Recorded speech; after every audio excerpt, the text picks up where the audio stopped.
My name is Beston. I live in Cape Town. Also, I do delivery. Interbet helped me to realize my dreams.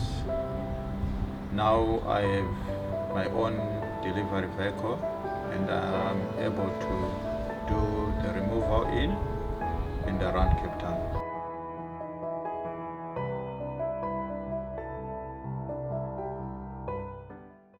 Race number 8 on the card, Hollywoodbets a bright future. Fillies and Mares 65 handicap over the 1400 meter trip. And this is the last race that closes off proceedings at Hollywoodbets Greyville on the Monday. And it is an average rating of a 62. And at the time of recording, we have a field of 8 because number 2, Kitten's Adventure, is scratched from the lineup. Now, let's start with number 1, Iron Chef, because she's a horse that's just turned the corner. Even though she's 5, she's a horse that is in some good form, and credit to Tini Prinsloo for keeping this horse on the boil. Best of the draws, Keegan DeMello, blinkers on. I think the blinkers are obviously there because she's dropping in trip, and it's encouraging that Keegan is sticking with the ride. Yeah, I think that's the plus as well. These jockeys that are obviously vying for titles, whether it's a KZN title or a SA champion title that Keegan could be going for this year. Then it's all about picking plums and cherries and not just taking rides for the sake of taking rides. So Keegan, he would have known how she won last time out, and he's taken the ride again. I agree, one of the leading contenders, but the race doesn't stop there at all. This looks to be an absolute minefield. If you're running in exotics here, hopefully you have a few runners, or if you've gone with the minimum spend, hopefully the runners work out. The runner that I like here, Ryle, maybe you can give me some confidence or some concerns. Birdwatcher, last time out 1600 meters, I thought that it was a fair run considering that she's more affected over slightly shorter. Samanga Kumalo will ride her. He's got the best record on her. And I watched that race last time out, and the fact that she's also come tumbling down, 71, what's she now, 59.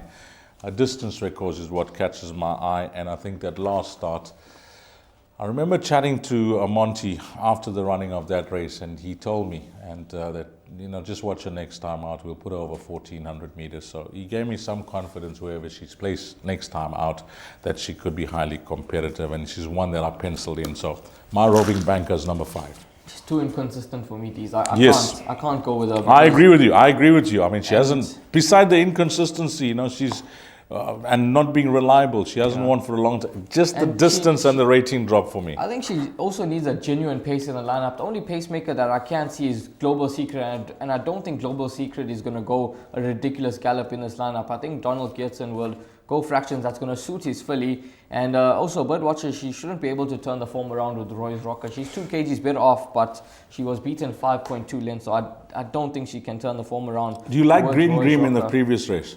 Nope. You didn't like that? No, not Lola against Crawford's the boys. Not against the boys. Okay, you didn't like, because this horse, if you said that you liked her against the boys in open company in the previous race, then Birdwatcher had to be given a massive. So let's summarize it like this. If Green Dream in the race number 7, if you're watching this, if Green Dream in race number 7 runs in the top 3, what will you do with this horse on the day? I'll just be standing in the pick 6. I won't have a bet on this horse. Too inconsistent for me to possibly have a bet on the nose with Birdwatcher. But if she does come through to win, then well done to Deez, and of course well done to the connections. Duncan Hall's the trainer there, but I think that she is vulnerable.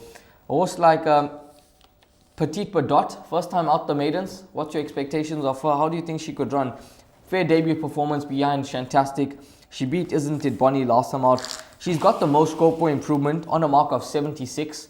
That's what the handicap is chalked up. First time over 1400, but back on the poly track. I'll tell you, whilst there hasn't been any winners, Victory Bell has come out to run second to Epico, who has since won again. So on collateral lines, it's looking good, but she'll have to show me how good she is. And the distance, I have no doubt, will suit her much better.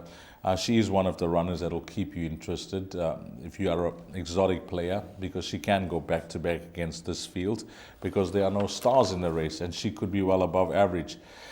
Of the balance, Kingsmead Crystal, I think she's showing her best form on the poly track. If you're not going to read anything into that last start, you touched on Global Secret, Rael, Petite Badot, Faithful Mistress, Regina's End, Roy's Rocker, Iron Chef. It looks to be a tough race.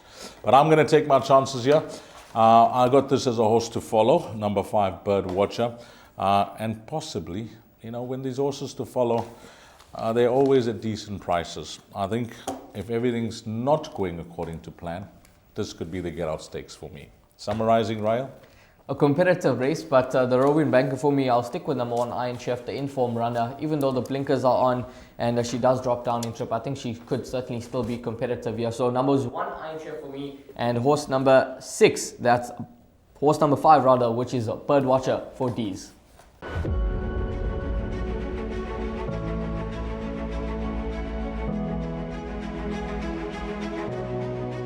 Good fun. Days like these are great. You get the whole industry together, and to have, you know, companies and corporations like Interbet and Cape Racing who are so generous with sort of time and energy into making a day like this possible is it's fantastic for everyone.